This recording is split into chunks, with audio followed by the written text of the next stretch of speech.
Un Barankām vispār 32 rezultātāts punkti bija. Apšutam 23 un mans pieminētajam Višņevskim tikai 3.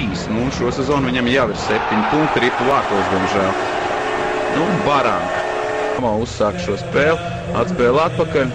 Un neviens izstāsta, ka arī netraucēja, redzēja metienu brīdi. Nevar Rips arī tagad. Spēku paņēmies pret Drovu, Džeriņš, piespēles vārtu priekšu, Ripa vārtos, Gins Meija, manuprāt, pielaboja šo Džeriņu uzmetienu un ļoti neapmierināts Hašeks. Pavisam noteikti Gins Meija gūst.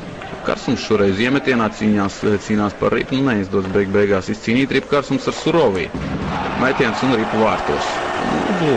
Par ko es teicu, ka šoreiz gan.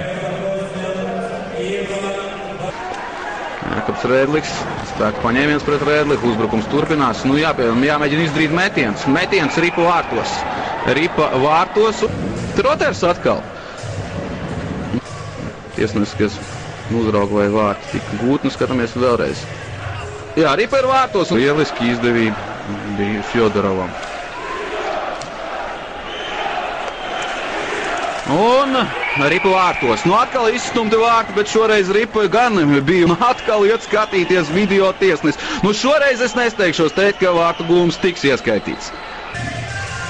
Spartak hokejs. Šajā epizodē vislabāk varēs redzēt. Vienlaicīgi arī, Beķis jāmet. Nav arī šoreiz metienu neprecīzi piespēle Ozoliņš.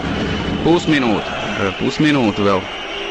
Jāspēlē 5-3 Ozoliņš, Reķis un vārti. Un šoreiz gan ir Arvīts Reķis gūsta vārtus pēc Ozoliņa un Karsuma piespēlēm. Tagad jau rīdznieku var domāt par uzbrukumu. Karsums ieiet zonā. Karsums un Ripa vārtos. Mārtiņš Karsums 3-2 un kapitulē Hašeks starp kājsargiem. Dinamo vadībā un skatāmies vēlreiz. Karsums bezspēcīgs Hašeks. Rezultīvu piespēle Ankipānam.